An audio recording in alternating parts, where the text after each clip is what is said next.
शहर से दूर एक सुनसान गांव में एक पुराना हवेली था। उस हवेली के बारे में कहा जाता था कि वहां एक औरत की आत्मा भटकती है जो लाल कोट पहनती है। लोगों का मानना था कि जो भी उस हवेली में रात बिताता है वह कभी वापस नहीं आता।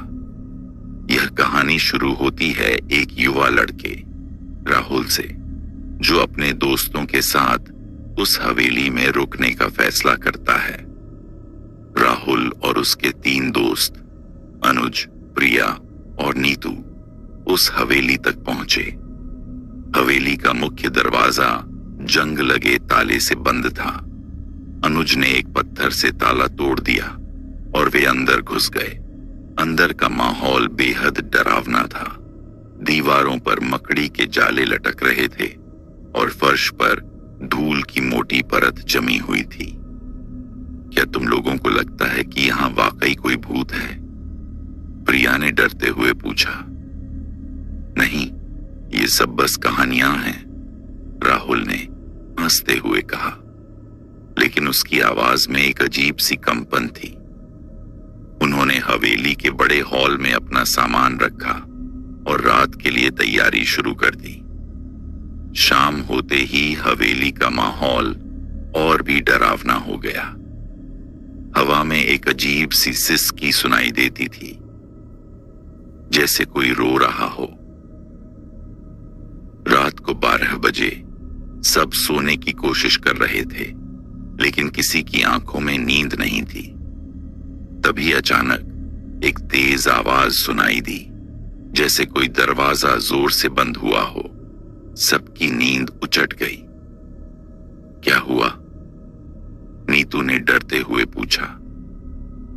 शायद हवा का झोंका होगा, अनुज ने कहा, लेकिन उसकी आवाज में भी डर था। तभी प्रिया ने एक खिड़की की तरफ इशारा किया। वो देखो, वो कौन है? सबने खिड़की की तरफ देखा। बाहर एक औरत खड़ी थी जो लाल कोट पहने हुए थी। उसकी आंखें खाली थीं और वह सीधे उन्हें घूर रही थी। भागो, राहुल चिल्लाया। सब दौड़कर कमरे के कोने में जम गए, लेकिन जब वे वापस खिड़की की तरफ देखते तो वह औरत गायब हो चुकी थी। अगले दिन उन्होंने हवेली के आसपास घूमने का फैसला किया। हवेली के पीछे एक बगीचा था जो जंगल से घिरा हुआ था। बगीचे में एक पुराना कुआं था जिसके पास एक टूटी हुई गुड़िया पड़ी हुई थी। ये गुड़िया किसकी हो सकती है? नीतू ने पूछा। शायद उस औरत की जिसे लाल कोट वाली औरत कहा जाता है, प्रिया ने कहा। तभी अनुज ने कुएं के पास एक पुरानी डायरी देखी। उसने उसे उठाया और पन्ने पलटने लगा। डायरी में एक औरत की कहानी लिखी हुई थी जिसका नाम मीरा था। मीरा ने लिखा था कि उसके पति ने उसे धोखा दिया और उसकी हत्या कर दी। उसकी आत्मा अब भी इस हवेली में भटकती है। ये सच हो सकता है, राहुल ने कहा। हमें यहां से निकलना चाहिए। लेकिन उन्हें पता चला कि उनकी कार का इंजन खराब हो गया था। वे फंस गए थे। तीसरी रात हवेली का माहौल और भी डरावना हो गया। हवा में एक अजीब सी गंध थी, जैसे सड़े हुए फूलों की। राहुल और उसके दोस्तों ने एक साथ रहने का फैसला किया। तभी अचानक बिजली चली गई। अंधेरे में उन्होंने एक आवाज और सुनी, धीमी रेंगती हुई आवाज, जैसे कोई पैर घसीट रहा हो। वह आवाज उनके कमरे के दरवाजे के पास आकर रुक गई। दरवाजा धीरे धीरे खुला। वहां वह औरत खड़ी थी, लाल कोट पहने हुए। उसकी आंखें खाली थीं और उसके हाथों में खून के निशान थे। तुम यहां क्यों आए हो?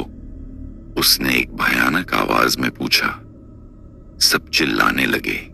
राहुल ने एक मोमबत्ती उठाई और उसकी तरफ फेंकी। मोमबत्ती उसके शरीर से गुजर गई, जैसे वह कोई भूत हो। ये सच है, ये भूत है, प्रिया चिल्लाई। तभी वह औरत उनकी तरफ बढ़ने लगी। उसकी आवाज गूंजती रही, तुम यहां नहीं होने चाहिए, तुम यहां नहीं होने चाहिए। सब भागने लगे, लेकिन हवेली के दरवाजे बंद हो चुके थे। वे फंस गए थे। अगली सुबह गांव वालों ने हवेली के बाहर राहुल और उसके दोस्तों को बेहोश पड़ा पाया। उन्हें अस्पताल ले जाया गया, लेकिन वे कभी ठीक नहीं हुए। वे हमेशा के लिए पागल हो गए। हवेली अब भी वहां खड़ी है और लोग कहते हैं कि रात को वहां से एक औरत की चीख सुनाई देती है। वो लाल कोट वाली औरत अब भी अपनी कहानी सुनाने के लिए तैयार है। यह कहानी यहीं खत्म होती है, लेकिन क्या यह सच में खत्म हुई? शायद नहीं, क्योंकि जो एक बार उस हवेली में जाता है वह कभी वापस नहीं आता।